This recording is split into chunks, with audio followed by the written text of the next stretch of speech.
एक railway station पर एक भिखारी रहता था। वह ट्रेनों में यात्रियों से भीख मांगकर अपना गुजारा करता था। एक दिन भीख मांगते हुए उसने एक लंबे अच्छे कपड़े पहने हुए व्यक्ति को देखा।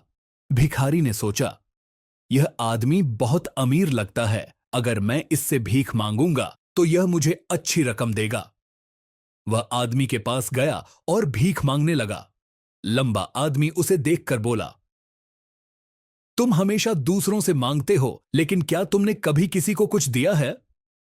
भिखारी ने आश्चर्य से कहा, साहब, मैं तो एक भिखारी हूं, मेरे पास देने के लिए कुछ भी नहीं है, मैं सिर्फ मांग ही सकता हूं। लंबा आदमी मुस्कुराया और बोला, अगर तुम कुछ दे नहीं सकते तो तुम्हें मांगने का भी हक नहीं है। मैं एक व्यापारी हूं और मैं लेन देन में विश्वास रखता हूं। अगर तुम्हारे पास मुझे देने के लिए कुछ है, तभी मैं तुम्हें कुछ दूंगा। यह कहकर वह व्यक्ति ट्रेन में चढ़ गया और चला गया। भिखारी उसकी बातों में खो गया। उसके शब्द उसके दिल को छू गए। उसने सोचा, शायद मुझे इसलिए कम पैसे मिलते हैं क्योंकि मैं कभी किसी को कुछ नहीं देता, लेकिन मैं एक भिखारी हूं, मैं दूसरों को क्या दे सकता हूं? 2 दिन तक वह इस सवाल का जवाब नहीं ढूंढ पाया। तीसरे दिन वह स्टेशन के पास बैठा था, तभी उसने पास के पौधों पर खिले हुए कुछ सुंदर फूल देखे। उसके दिमाग में एक विचार आया, क्यों न मैं भीख देने वालों को बदले में फूल दूं? उसे यह विचार बहुत अच्छा लगा। उसने कुछ फूल तोड़े और जब वह ट्रेन में भीख मांगने गया तो जिसने भी उसे पैसे दिए उसने बदले में उन्हें फूल दे दिए। यात्रियों को उसका यह तरीका बहुत पसंद आया। वे खुशी खुशी फूल रख लेते और उसे पैसे देते। अब वह हर सुबह फूल तोड़ता और भीख देने वालों को बदले में फूल देने लगा। धीरे धीरे उसने देखा कि अब उसे पहले से ज्यादा पैसे मिलने लगे, लेकिन जब कभी उसके पास फूल खत्म हो जाते तो उसे पैसे कम मिलते। कुछ दिनों बाद ट्रेन में फिर वही लंबा आदमी मिला जिसने पहले उसे कुछ नहीं दिया था।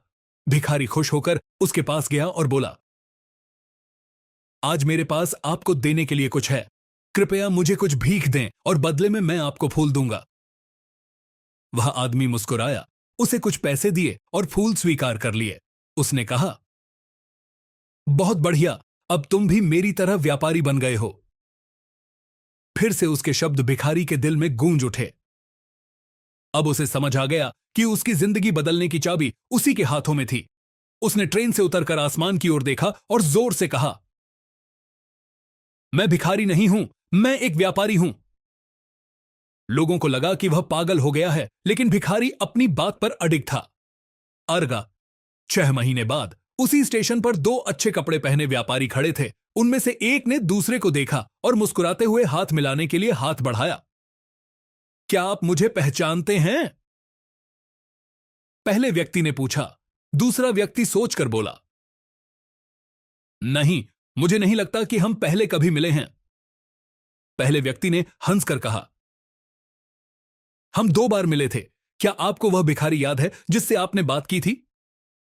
दूसरा व्यक्ति चौंक कर बोला, ओ हां, तुम वही भिखारी हो जिसे मैंने पहली बार पैसे देने से मना कर दिया था और दूसरी बार तुमसे फूल खरीदे थे, लेकिन आज तुम इतने अच्छे कपड़ों में कैसे?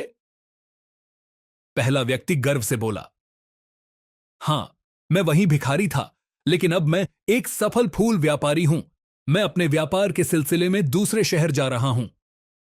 उसने आगे कहा, तुम्हारी एक बात ने मेरी जिंदगी बदल दी। हम जो देते हैं वही हमें वापस मिलता है। मैंने इसे अपनी जिंदगी का नियम बना लिया। पहले मैं दास सोचता था कि लोग मुझे भीख दे रहे हैं, लेकिन असल में वे मेरे फूलों की कीमत चुका रहे थे। मैंने जो पैसे कमाए उनसे और फूल खरीदे और धीरे धीरे एक बड़ा व्यापारी बन गया। आज मेरा खुद का बड़ा फूलों का कारोबार है और यह सब तुम्हारी सिखाई बात की वजह से संभव हुआ। दोनों मुस्कुराए और अपनी यात्रा पर आगे बढ़ गए।